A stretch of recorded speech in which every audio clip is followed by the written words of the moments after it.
सांगलीहून आपल्याकडे आलेली ही बातमी आहे। तासगावमध्ये 2 गर्भवती महिलांचा विहिरीत पडून मृत्यू झालाय आणि यापैकी एका महिलेचा मृतदेह सापडलाय तर दुसऱ्या महिलेचा मृतदेह शोधण्याचे प्रयत्न सुरू आहेत। या दोघींचाही पाय घसरून त्या विहिरीत पडल्या असा प्राथमिक अंदाज व्यक्त होतोय।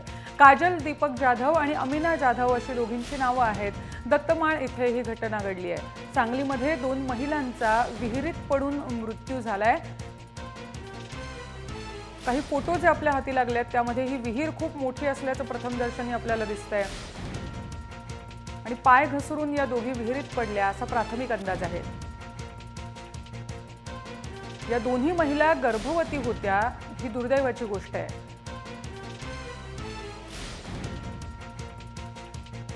कठडा असलेली विहीर आहे त्यामुळे नेमका पाय घसरून त्या पडल्या म्हणजे नेमकं काय घडलं हे आधी तपासून बघावं लागेल।